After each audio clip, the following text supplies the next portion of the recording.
This is Candid Conversations with Dr. Mayfield, a podcast that resources families and friends with tools to have important conversations about mental and emotional health. This show is sponsored by Mayfield Counseling Centers, helping you find clarity, hope, and purpose. Here's your host, Trever Shirin. We are back on Candid Conversations. I am Trevor and joined always by Dr. Mark Mayfield. What's up? We are recording at a more decent hour, kind of.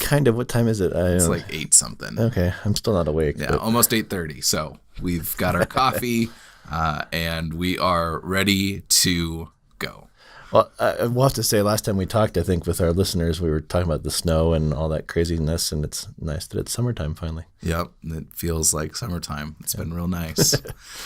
Today, Dr. Mayfield and I are going to be talking about this concept called the value of a person. And, you know, my mom tried to teach me this throughout my lifetime, and she called it the preciousness of others. And I think it has a lot of different names.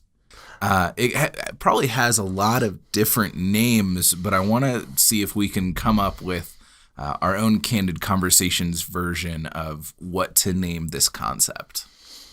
It better not be another 5-part series. No. Okay. No, we're avoiding that. It was a lot last time. Oh, it's interesting because you've traveled some, right? Mm-hmm. Yeah, I mean, have you been overseas? Mm-hmm.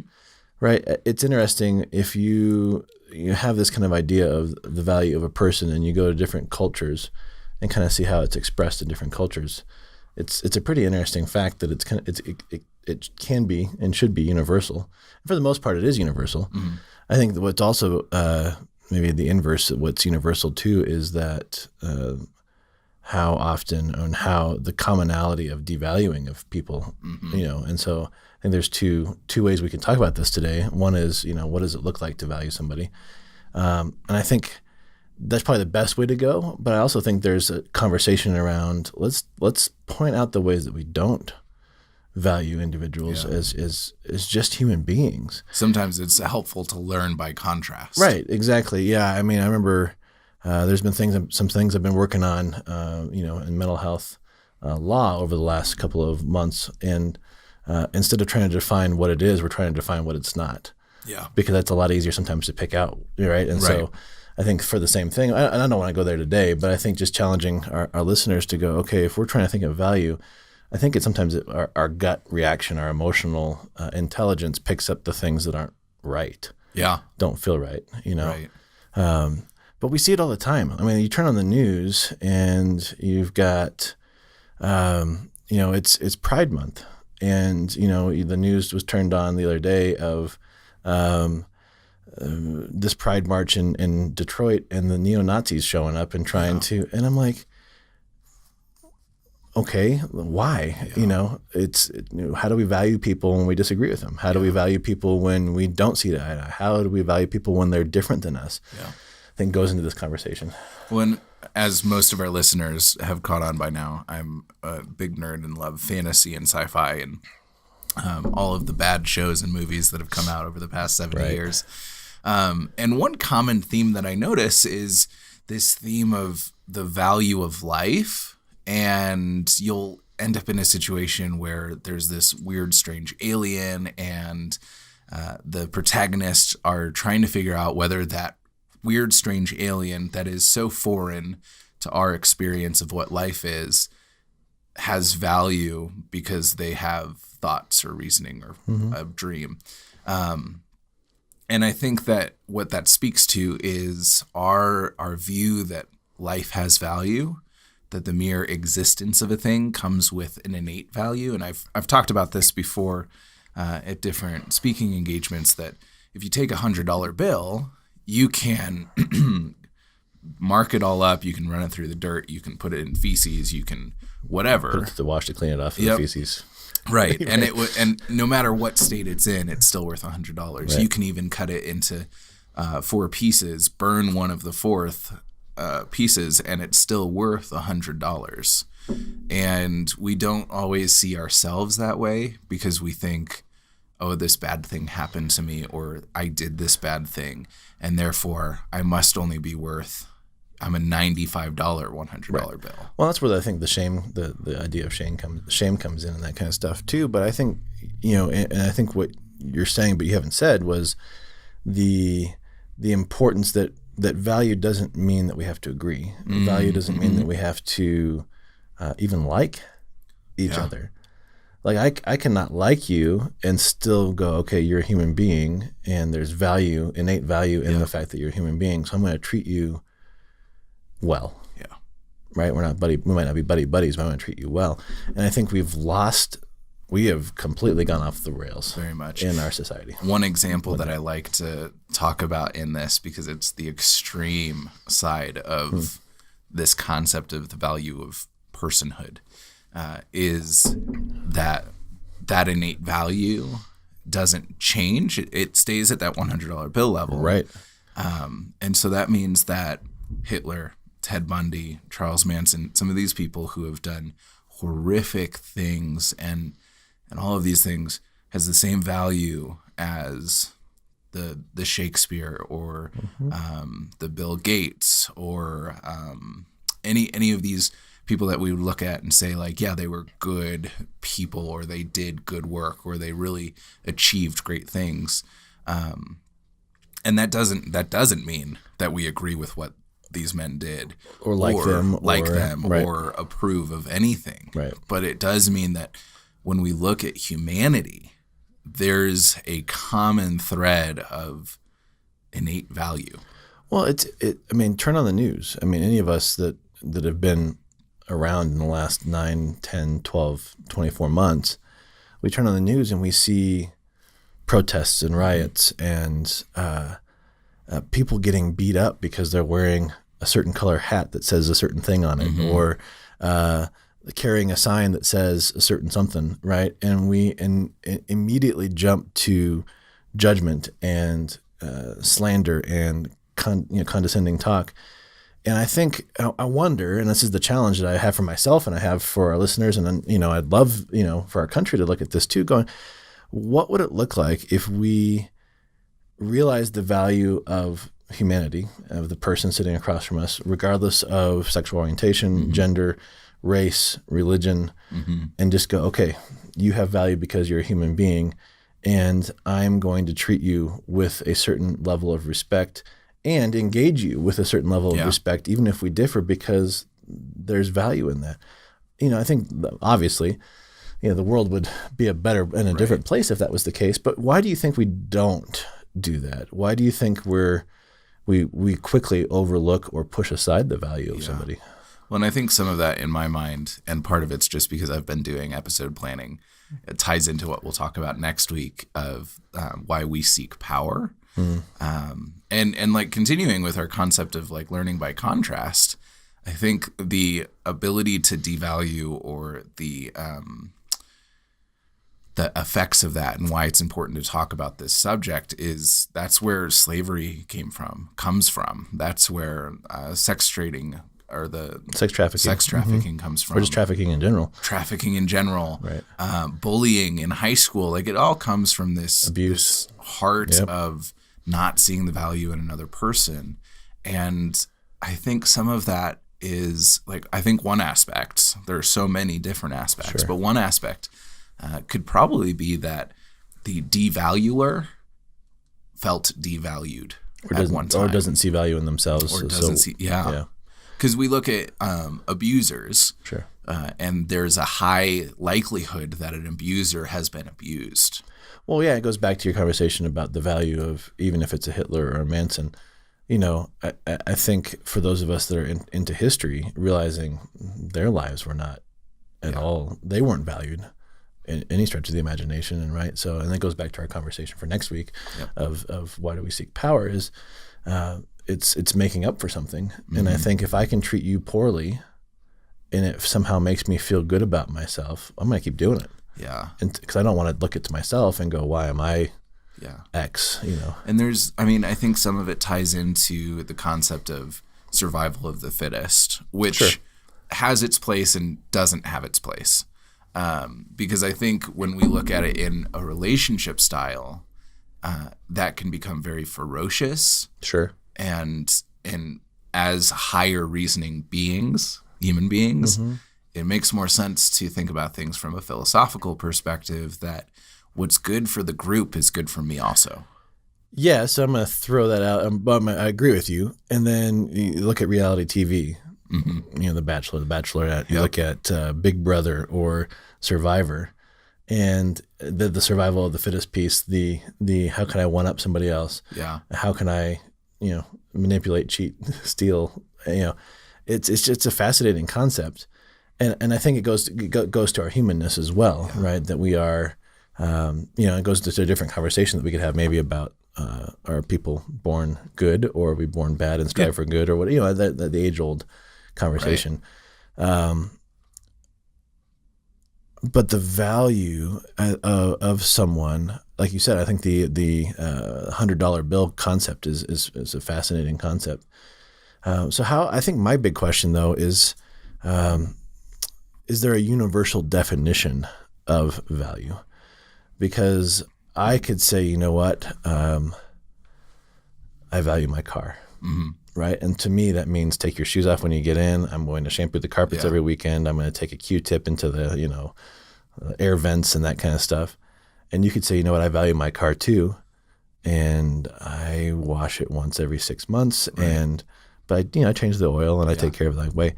Does my definition of value trump yours? Yeah. And so I don't know. Do you think we do have a universal definition of value, or is it relative? I don't think that we do have a universal one, and I think that's one of the reasons that we see so much strife. I think that, and some of this comes from my own ideology and spirituality. I think that there is a universal definition of value that is given to us as living people.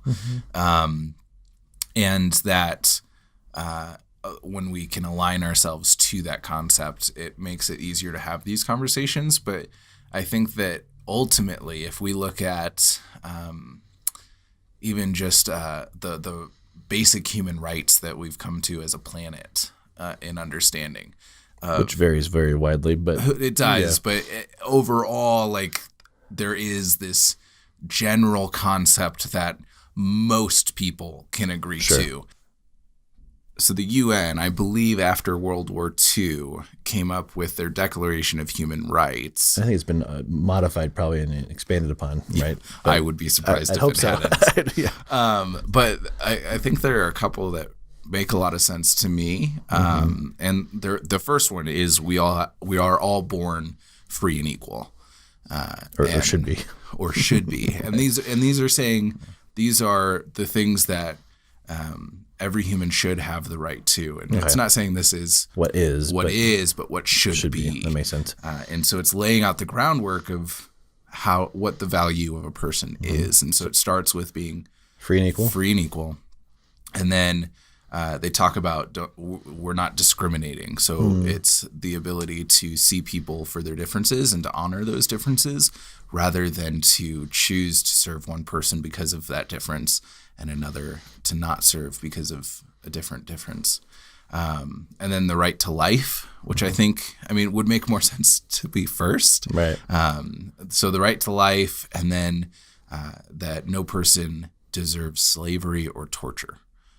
And I think, there's 30 of them, and I think it's the Office of Human Rights Council is what you would look up, ohchr.org or something like that, to look at them. I think it's interesting for all of us to go through and kind of look through. It's the whole preamble, right? And I don't think, I don't see this as this is the universal law and it should be followed by everybody. But I think it is a really good diving board into this discussion of, can we agree to a couple of these really basic ones that we are all free and equal? The equal part, I think, is really hard. And when we lose that, we find slavery.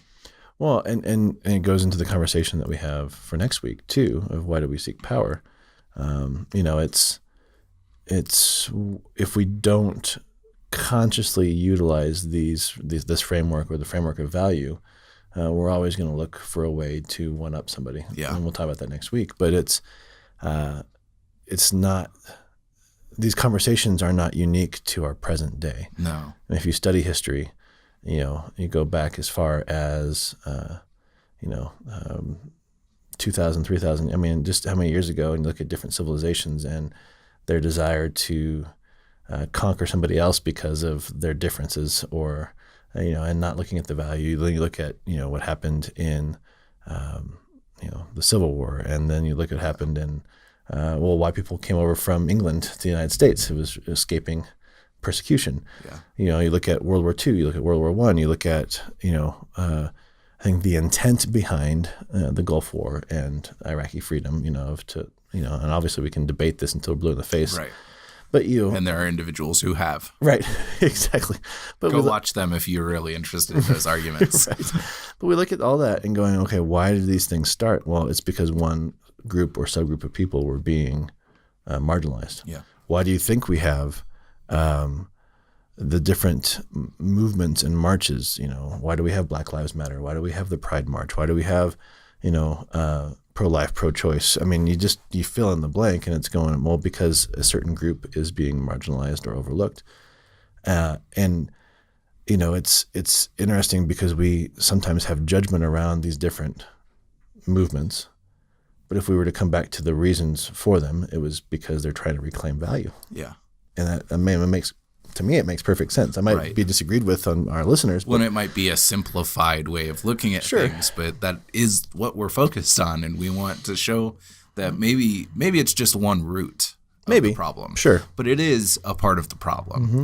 And so as we come to the close, maybe we just talk a little bit about a few ways that we can today start to see the value in other people and act in a way that is honoring of that value.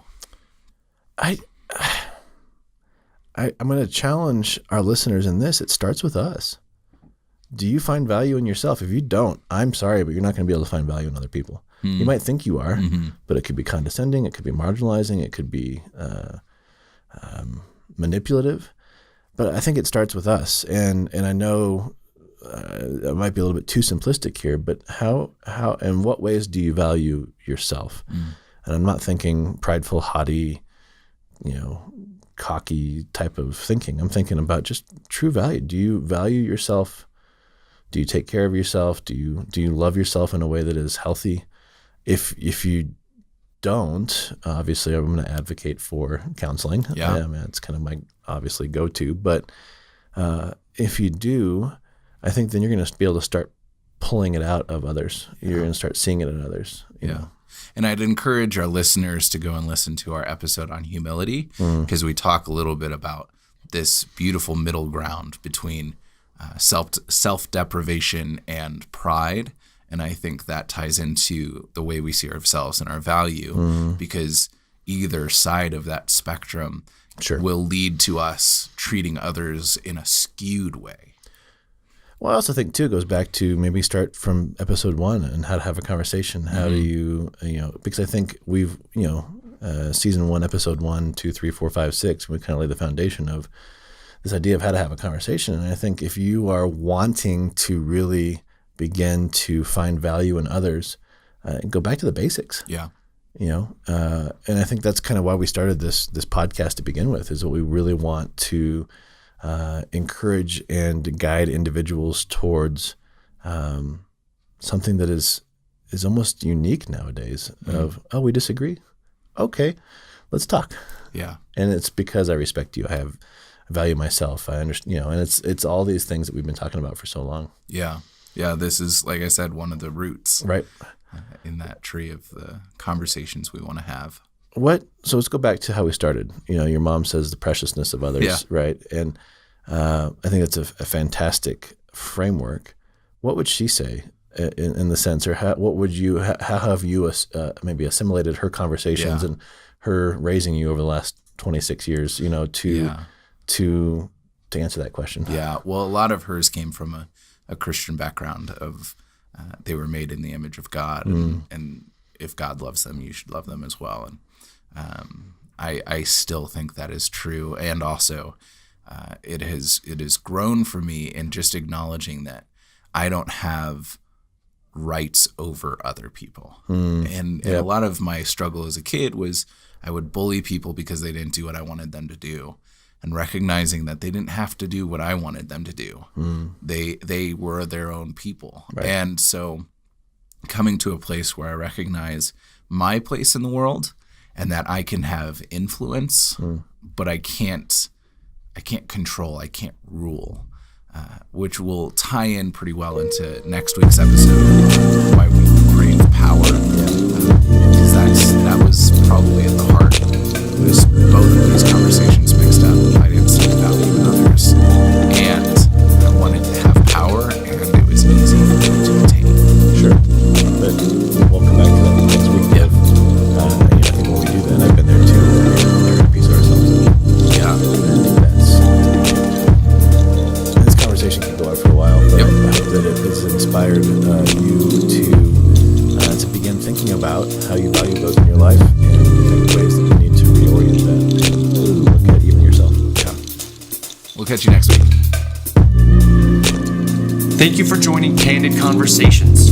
If you would like more information, you can email candid@mayfieldcounseling.com or call 719-452-4803.